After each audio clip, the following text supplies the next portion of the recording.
हाँ, सभी बच्चे आज ध्यान देंगे कि आज हम लोग रिप्रोडक्शन जो एक यूनिट है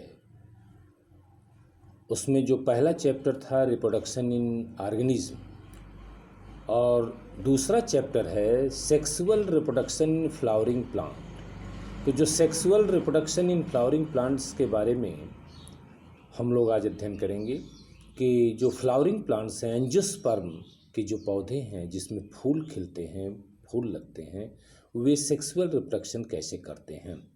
और ये सेक्सुअल रिप्रोडक्शन उनका जो रिप्रोडक्टिव फेज है, जो ही इसमें फ्लावर आता है हम जानते हैं कि उसे रिप्रोडक्टिव फेज कहते हैं, और जो ही फ्लावर समाप्त हो जाता है उनका जो है रिप्रोडक्टिव फेज समाप्त हो जाता है, अर्थात उनका जो है ओल्ड स्टेज प्रारंभ हो जाता है। तो ऐसी स्थिति में हम आपको ये बताएंगे कि प्लांट्स में जो फ्लावरिंग प्लांट्स हैं उसमें सेक्सुअल रिप्रोडक्शन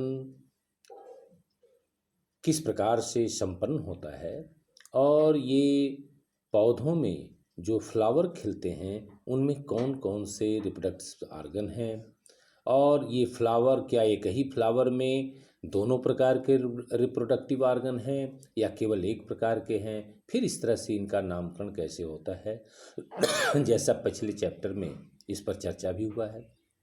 तो हम ये जानते हैं कि पुष्पीय पौधों में मेल रिप्रोडक्टिव और फीमेल रिप्रोडक्टिव दो प्रकार के ऑर्गन पाए जाते हैं। बाकी उसमें जो फ्लावर के कैलिक्स, कारोला, ये दो अंग होते हैं जिनको हम इकाई में कैलिक्स को सेपल कहते हैं, बाह्य दल, और कारोला को इकाई में पेटल कहते हैं जिसको दल कहते हैं।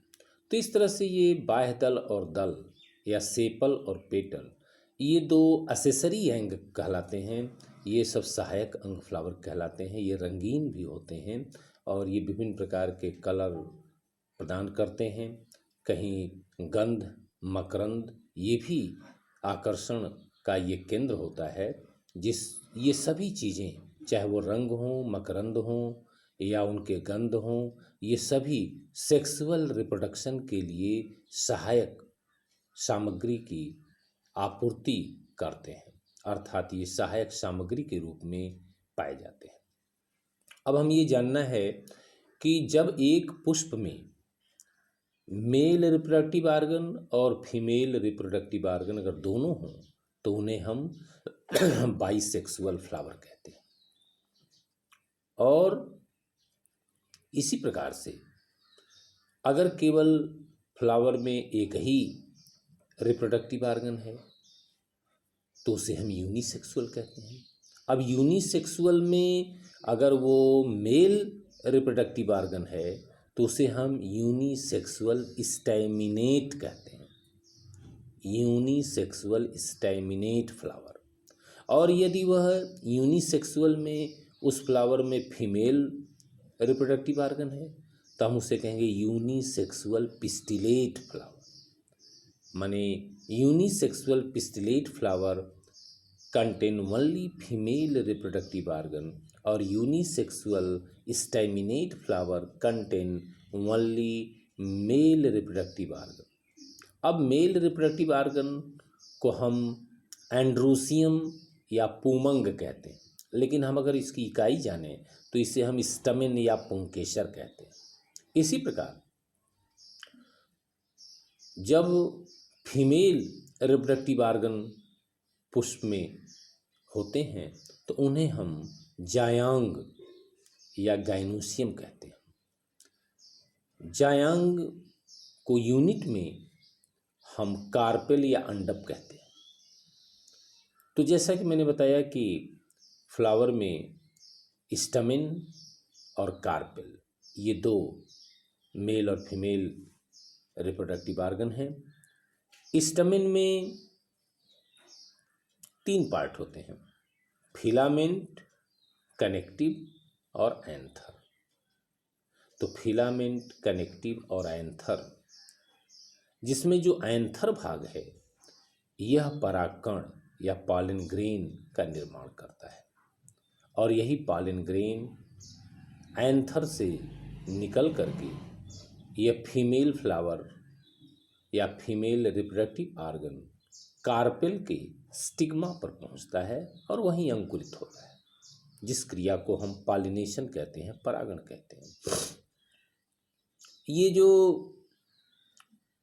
फीमेल रिप्रोडक्टिव आर्गन है जिनको हम कार्पेल कहते हैं, इसका जो नीचे का भाग फूला होता है उसे हम ओवरी कहते हैं और बीच में पतली स्ट्रक्चर को हम स्टाइल कहते हैं और एकदम अंतिम भाग जो पिंडकीय होता है उसे हम स्टिग्मा कहते हैं।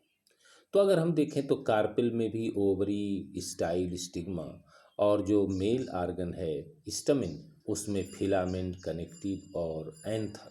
तो इस तरह से ये तीन तीन पार्ट होते हैं। और जो फीमेल और रिप्रोडक्टिव और मेल रिप्रोडक्टिव आर्गन, जैसा मैंने बताया कि अगर अलग अलग फूल में है तो उसे हम यूनिसेक्सुअल फ्लावर कहते हैं और अगर ये कहीं पुष्प में है तो उसे हम बाइसेक्सुअल फ्लावर कहते हैं। लेकिन कभी कभी एक अंतर और आता है कि अगर एक ही प्लांट में यूनिसेक्सुअल फ्लावर दोनों हों, जैसे कद्दू है, लौकी है, उसकी एक शाखा पर नर पुष्प लगते हैं तो दूसरी शाखा में फीमेल फ्लावर लगते हैं। तो एक ही पौधे की एक शाखा पर सभी नर, एक शाखा पर सभी मादा फ्लावर होते हैं।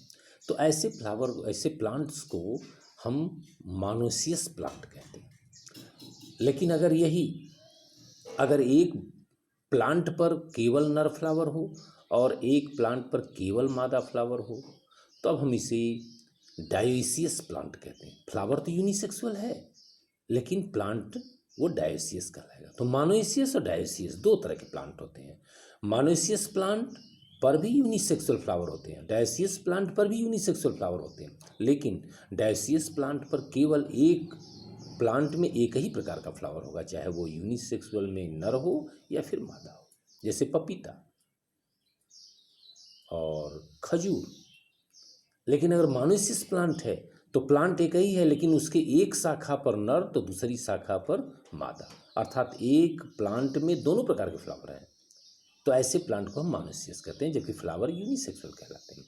तो इस ठीक है, आज हम इतना ही आपको बताए हैं कि फ्लावर के क्या पार्ट्स हैं, उनके क्या क्या मेल रिप्रोडक्टिव आर्गन हैं। इसके बाद अब नेक्स्ट वीडियो में हम जो मेल रिप्रोडक्टिव आर्गन है उसको डिटेल्स करके हम इसकी एक चर्चा करेंगे। और इसे आप बुक में विधिवत इसका फिगर दिया हुआ है और नामकरण किया हुआ है। एक बार आप इसे जरूर से इस फिगर को भी आप देखेंगे और इसे जो है अपना फिगर भी बना लेंगे। इसका नोट्स भी जो मैंने बताया है उसको नोट कर लेंगे, क्योंकि यह प्रतिदिन सप्ताह में 2 दिन का वीडियो हम देते हैं और इस तरह से आपको पढ़ने के लिए, ताकि आप उसको पढ़ते रहें। फिर जैसा होगा विद्यालय खुलेगा तो फिर हम इसको रिवाइज करेंगे, निश्चित रूप से रिवाइज करेंगे और आपके समझ में आएगा। धन्यवाद।